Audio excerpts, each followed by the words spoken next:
Everyone, आज के इस वीडियो लेक्चर में हम बात करेंगे इवोल्यूशन एंड क्लासिफिकेशन की। तो चलिए स्टार्ट करते हैं। इवोल्यूशन एंड क्लासिफिकेशन क्या होता है ये? Both evolution and classification are interlinked, यानी कि इवोल्यूशन और क्लासिफिकेशन दोनों ही कैसे हैं? इंटरलिंक्ड हैं। क्यों इंटरलिंक्ड हैं?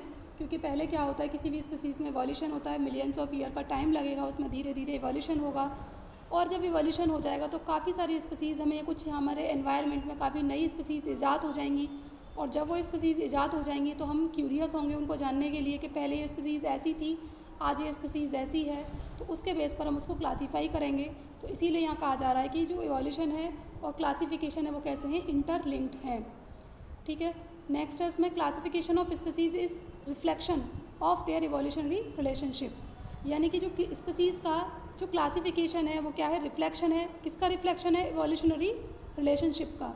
तो सही बात है, इवोल्यूशनरी रिलेशनशिप का वो रिफ्लेक्शन है, क्योंकि इवोल्यूशन उसके अंदर डे टू डे मतलब बहुत सारा टाइम उसके अंदर लगा और इवोल्यूशन हुआ। उसके बाद हमने काफ़ी सारी स्पीसीज़ यहाँ पर देखी और उसके बाद हमने उसको क्लासीफाई किया, इसीलिए क्या है ये? इवोल्यूशन का रिफ्लेक्शन है। ठीक है। नेक्स्ट है इसमें the more characteristic two species have in common the same closely they are related, यानी कि ऐसी दो स्पीसीज़, कोई दो स्पीसीज़ हैं, उनके अंदर काफ़ी सारे कैरेक्टर्स अगर एक जैसे हैं, काफ़ी सारे कैरेक्टर्स एक जैसे हैं, तो हम ये कहेंगे कि ये जो स्पीसीज़ हैं बहुत ज़्यादा एक दूसरे से क्लोजली रिलेटेड हैं। ठीक है। अगर दो स्पीसीज़ ऐसी हैं जिनके अंदर काफ़ी सारे कैरेक्टर्स, काफ़ी हद तक उनके कैरेक्टर्स एक दूसरे से मिल रहे हैं, तब हम ये कह सकते हैं कि वो जो स्पीसीज़ हैं वो बहुत ज़्यादा एक दूसरे के साथ कॉमन है और क्लोजली रिलेटेड हैं। ठीक।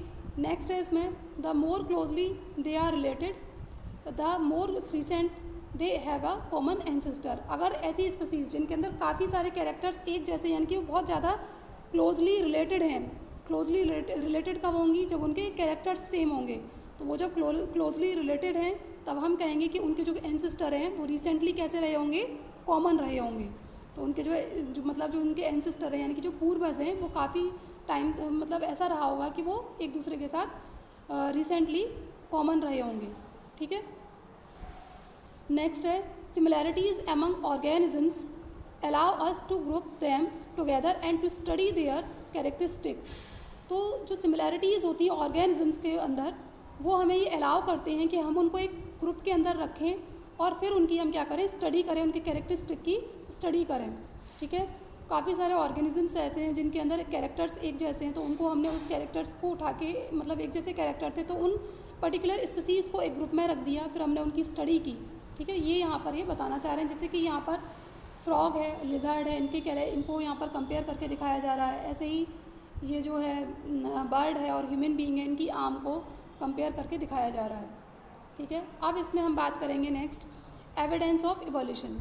इवोल्यूशन के क्या एविडेंसेस हैं कि कैसे हम ये कह सकते हैं कि इवोल्यूशन हुआ है, यानी कि पहले हमें उसके एविडेंस मिले और उसके बेस पर हमने बोला कि इवोल्यूशन इस पर्टिकुलर स्पीसीज़ के अंदर हुआ है। हम उसको पुराने वाले और नए वाले दोनों को कंपेयर करेंगे और जिससे हमें ये एविडेंस मिल जाएंगे कि हाँ, इस पर्टिकुलर स्पीसीज़ के अंदर इवोल्यूशन हुआ है। ठीक है। तो इसमें पहला है होमोलोगस ऑर्गन। होमोलोगस ऑर्गन नाम से क्लियर है। होमो का मतलब क्या होता है? एक जैसा, और ऑर्गन यानी कि जो ऑर्गन एक जैसे दिख रहे हैं, तो उन्हें कहेंगे हम होमोलोगस ऑर्गन। और इसमें साथ ही साथ बताया जा रहा है होमोलोगस ऑर्गन के अंदर क्या क्या चीज़ें हमने देखी। इसमें मॉर्फोलॉजिकल और एनाटॉमिकल एविडेंसेस को लिया था। अब मॉर्फोलॉजिकल क्या होता है? मॉर्फोलॉजिकल होता है किसी के एक्सटर्नल कैरेक्टर, किसी पर्टिकुलर स्पीसीज़ के एक्सटर्नल कैरेक्टर्स को अगर हम कंपेयर कर रहे हैं, दो इंडिविजुअल स्पीसीज़ हमने ली और उनके अगर हम किसी एक्सटर्नल कैरेक्टर को एक दूसरे के साथ कंपेयर कर रहे हैं तो उसको हम कहेंगे मॉर्फोलॉजिकल। और अगर हम किसी को इंटरनल स्टडी कर रहे हैं, उसकी जैसे ब्लड है या उसकी बोन्स को, या मतलब इंटरनल के जो ऑर्गन्स होते हैं उनको अगर हम कंपेयर कर रहे हैं तो उसको हम कहेंगे एनाटॉमिकल एविडेंसेस। ठीक है। तो क्लियर हो गया होगा। होमोलोगस में हमने दो बातें की, मॉर्फोलॉजिकल और एनाटॉमिकल दोनों एविडेंसेस को लिया। और होमोलोगस क्या होते हैं? जो ऑर्गन बाहर से देखने पर एक जैसे दिख रहे हैं, उन्हें हम कहेंगे होमोलोगस ऑर्गन। अब देखो यहाँ पर यही चीज़ यहाँ समझाई गई है। These are the organs that have same basic structural plan and origin but different functions, यानी कि ये कैसे ऑर्गन होते हैं जो बेसिक स्ट्रक्चरल प्लेन और ऑरिजिन तो इनका एक जैसा होता है, लेकिन फंक्शन कैसा करते हैं? डिफरेंट करते हैं। इन शॉर्ट आप ऐसे समझ सकते हैं कि ये जो है बाहर से मॉर्फोलॉजिकली तो एक जैसे दिखते हैं, लेकिन इनके जो फंक्शनिंग है यानी कि जो वर्किंग है वो इनकी डिफरेंट होती है, उन्हें हम कहते हैं होमोलोगस ऑर्गन। ठीक है, अब नेक्स्ट हम इसमें बात करेंगे homologous organs provides evidence for evolutionary by telling us that they are derived from the same ancestor. यानी कि होमोलोगस ऑर्गन्स हमें ये एविडेंस प्रोवाइड कराते हैं इवोल्यूशन के लिए, यानी कि ये खुद ये हमें बताते हैं कि ये जो हैं इनके जो एंसेस्टर हैं वो क्या रहे होंगे, सेम एंसेस्टर इनके रहे होंगे। ठीक है, होमोलोगस ऑर्गन जो हैं ये हमें ये एविडेंस बताते हैं या ये बात हमें बताते हैं कि इनके जो एंसेस्टर हैं वो एक जैसे एंसेस्टर इनके कभी ना कभी रहे होंगे। ठीक है, अब देखो इसमें क्या है, जैसे कि यहाँ पर बर्ड और बैट के उसको जो 4 लिम्स है उनको कंपेयर करके बताया गया है। जो बैट है और जो बर्ड है ये क्या है, इनके दोनों के ये 4 लिम्स हैं, ये भी और ये भी। तो ये क्या होते हैं, इनको देखने में ये अगर होमोलोगस ऑर्गन है ये, क्योंकि ये इनका जो बेसिक स्ट्रक्चरल प्लेन है वो और इनका ओरिजिन होने का जो तरीका है वो सेम है, लेकिन इनका जो वर्किंग है वो डिफरेंट है। ठीक है, जैसे यहाँ पर, और इसके साथ साथ दूसरा जो बताया जा रहा है एग्जाम्पल है इसमें 4 लिम्ब ऑफ हॉर्स।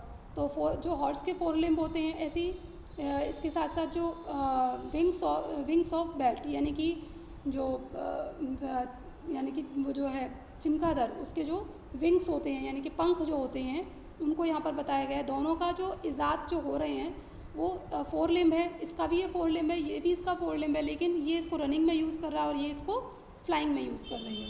तो यही यहाँ पर बताया जा रहा है। वैसे ही यहाँ पर ये कैट के बारे में बताया गया कि इसके जो 4 लिम्स होते हैं ये वॉक में यूज़ करती है, स्ट्रेच में और अटैक में इनको यूज़ करती है।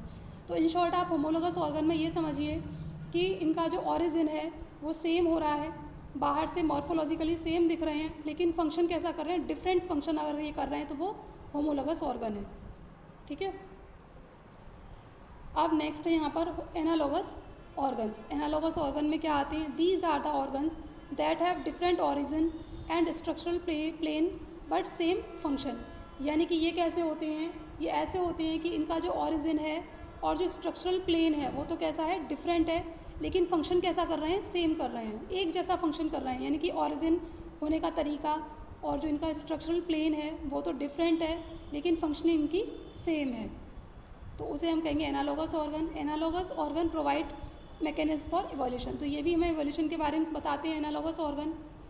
साथ ही साथ अब इसके एग्जांपल्स क्या हैं, जैसे कि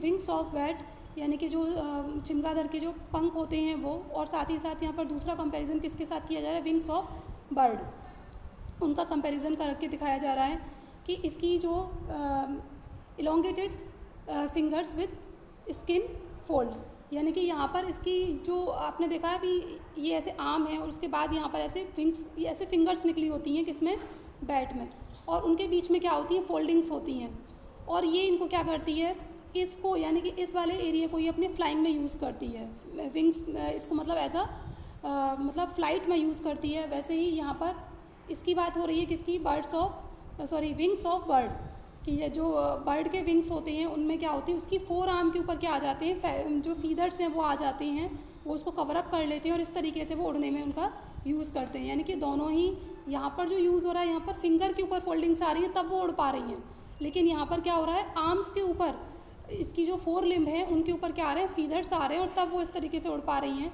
यानी कि ये कैसे दिख रहे हैं, एक दूसरे से डिफरेंट दिख रहे हैं और ऑरिजिन भी इनका डिफरेंट है, लेकिन फंक्शन कैसा कर रहे हैं, सेम कर रहे हैं। इसके यहाँ पर इसकी फिंगर्स के ऊपर फोल्डिंग्स आ रही हैं और तब वो उड़ पा रही है, और ऐसे यहाँ पर इसकी इसके 4 लिम्ब्स हैं, यानी कि जो इसकी आर्म हैं उनके ऊपर क्या आ रहे हैं, फीदर्स आ रहे हैं, और इस तरीके से वो उड़ पा रहे हैं। तो इनका ओरिजिन होना, इजाद जिस तरीके से हो रहे हैं वो डिफरेंट तरीके से इजाद हो रहे हैं, लेकिन फंक्शन सेम कर रहे हैं। तो ये यहाँ पर एनालोगस ऑर्गन में ये बताया जा रहा है। इसके बाद हम बात करेंगे फॉसिल्स की। फॉसिल्स क्या होते हैं, ये कुछ डेड रिमेन्स होते हैं जो पास्ट में जो कोई चीज़ें मर जाती हैं, उनके डेड रिमेन्स होते हैं, उन्हें क्या बोल दिया जाता है, फॉसिल्स कह दिया जाता है। और ये क्या दिखाते हैं हमें, they are preservative traces of living organisms. तो फॉसिल्स क्या होते हैं, लिविंग ऑर्गेनिजम्स के कुछ प्रिजर्वेटिव ट्रेसेस होते हैं, यानी कि हम कहीं खुदाई करते हैं और खुदाई करके हम बता देते हैं कि यहाँ पर ये चीज़ इतने साल पहले हुआ करती थी, अब यहाँ पर ये नहीं है, तो ये भी क्या है, फॉसिल्स हैं और इसके बेस पर भी ये भी क्या है कि एविडेंस दिखा रहे हैं किसका, इवोल्यूशन का।